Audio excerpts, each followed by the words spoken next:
Les interactions d'embranchement sont l'une des techniques les plus utilisées dans le domaine de l'apprentissage en ligne. Elles vous permettent d'ajouter de l'interactivité à vos modules de cours tout en aidant les apprenants à mieux comprendre la structure du module et à mieux évaluer leur progression au sein de celui-ci. Dans cette vidéo, vous verrez comment mettre en œuvre ces interactions d'embranchement dans la toute nouvelle version d'Adobe Captivate. Tout commence sur la 3e diapositive de ce projet, qui sert de table des matières pour l'ensemble de ce module de formation. Chacune de ces 4 images représente une section de ce module. En cliquant sur une image, l'apprenant accède directement au chapitre correspondant. Après avoir terminé le chapitre choisi, l'apprenant revient sur cette diapositive et peut choisir le prochain chapitre à visiter. Vous voulez vous assurer que les apprenants regardent les 4 chapitres avant de pouvoir passer au quiz à la toute fin de ce projet. C'est pourquoi vous devez désactiver le bouton suivant par défaut lorsque vous accédez à la diapositive numéro 3. Pour ce faire, cliquez sur la zone sombre autour de la scène pour sélectionner la diapositive, puis ouvrez l'inspecteur des interactions sur la droite. Cliquez sur le bouton plus en haut de l'inspecteur des interactions pour ajouter une nouvelle interaction de diapositive.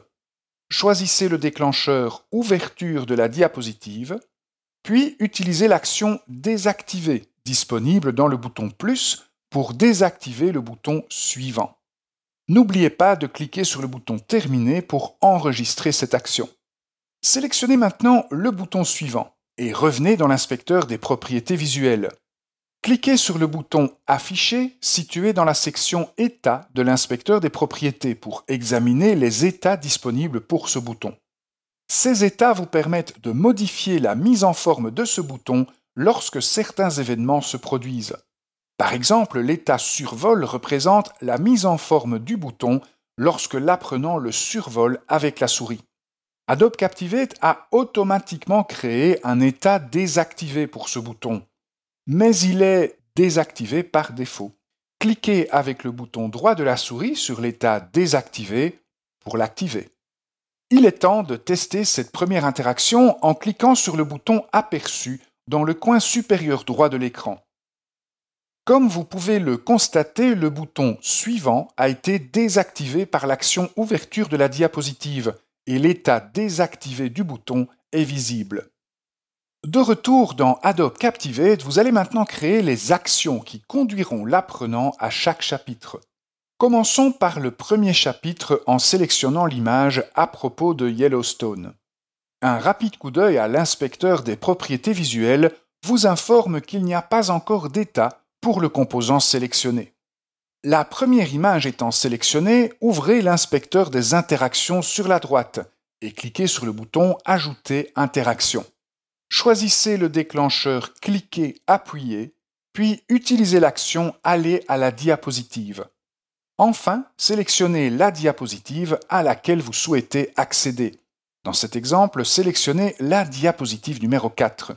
Puis cliquez sur le bouton Terminer dans le fond de l'inspecteur des interactions. De retour dans l'inspecteur des propriétés visuelles, vous remarquez qu'Adobe Captivate a automatiquement généré 5 états pour le composant sélectionné. Pour visualiser ces états, cliquez sur le bouton Afficher. Captivate a généré automatiquement 4 états intégrés, en plus de l'état par défaut visible tout en haut. Ces états sont importants pour fournir à l'apprenant un retour visuel sur le fait qu'il s'agit d'un composant interactif et sur les boutons qui ont déjà été visités. Pour l'instant, seul l'état par défaut est activé. L'état par défaut représente la mise en forme normale de l'élément sélectionné. Cliquez avec le bouton droit de la souris sur l'état survol pour l'activer. L'état survol représente l'apparence du composant lorsque la souris passe dessus. Cet état est important pour que l'apprenant comprenne que l'image est un élément cliquable. Une fois l'état survol sélectionné, appliquez le filtre Obscurcir disponible dans la section Apparence de l'inspecteur des propriétés. Cela signifie que l'image apparaîtra légèrement plus sombre lorsque l'apprenant passera la souris dessus. Répétez ces actions pour activer l'état visité et appliquez le filtre Niveau de gris à l'image dans l'état visité. Cela signifie que les images des chapitres déjà visités apparaîtront en noir et blanc chaque fois que l'apprenant reviendra à cette table des matières. Des interactions similaires et les états correspondants ont déjà été configurés pour les 3 autres chapitres de ce projet. Vous êtes donc prêt à passer à l'étape suivante. La diapositive numéro 8 est la dernière diapositive du chapitre à propos de Yellowstone. Donc, un clic sur le bouton suivant doit ramener l'apprenant à la table des matières. Sélectionnez le bouton suivant et ouvrez l'inspecteur des interactions sur la droite. Sélectionnez l'action « Aller à la diapositive » et sélectionnez la diapositive « Table des matières ». Enfin, cliquez sur le bouton « Terminer » dans le fond de l'inspecteur des interactions pour enregistrer cette action. Il en va de même pour les autres chapitres. En d'autres termes, lorsque l'apprenant suit ce module de cours, il accède plusieurs fois à la diapositive numéro 3. À chaque fois que l'apprenant revient sur cette table des matières, il faut vérifier si le bouton suivant peut être activé ou non. Pour activer le bouton suivant une fois que l'apprenant a parcouru tous les chapitres, cliquez sur la zone sombre autour de la scène pour vous assurer que la diapositive est sélectionnée. Puis revenez dans l'inspecteur des interactions. Vous allez maintenant définir une deuxième action au niveau de la diapositive. Pour ce faire, cliquez sur le bouton « Ajouter une nouvelle action » dans la section « Interaction de diapositive ». Assurez-vous que le déclencheur « Ouverture de la diapositive » est sélectionné en haut du panneau. Vous ne devez activer le bouton suivant que lorsque l'apprenant a visité les 4 chapitres. En d'autres termes, vous devez ajouter une condition en cliquant sur l'icône plus dans la section Conditions de l'inspecteur des interactions. Dans cet exemple, sélectionnez la condition État standard. Ensuite, sélectionnez le bouton À propos et définissez la condition Est visité. Cliquez sur le bouton Enregistrer lorsque vous avez terminé. Cela signifie que l'action sera exécutée si l'état du bouton À propos est l'état visité. Vous devez maintenant ajouter une condition similaire pour les 3 autres boutons. Cliquez sur le lien « Ajouter une autre condition » et répétez ces actions pour chacun des chapitres restants.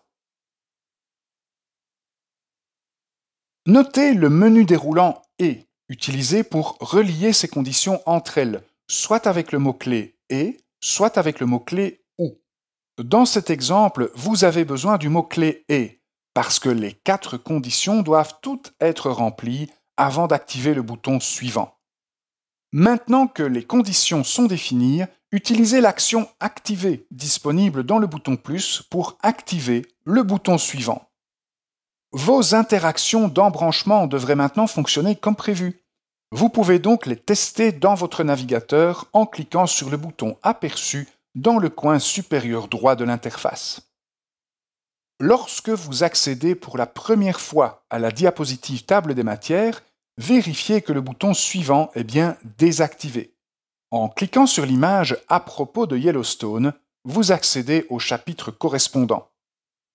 À la fin de ce premier chapitre, le bouton suivant vous ramène à la table des matières. Et lorsque vous entrez dans la table des matières pour la seconde fois, vérifiez que l'état visité de l'image à propos de Yellowstone est bien visible. Visitez les autres chapitres de ce projet comme le ferait un apprenant. Lorsque tous les chapitres ont été visités, c'est-à-dire lorsque les 4 boutons de la diapositive table des matières sont tous dans l'état visité, le bouton suivant devient enfin disponible, permettant à l'apprenant de passer au quiz à la fin de ce module. Dans cette vidéo, vous avez vu comment mettre en œuvre des interactions d'embranchement dans la toute nouvelle version d'Adobe Captivate.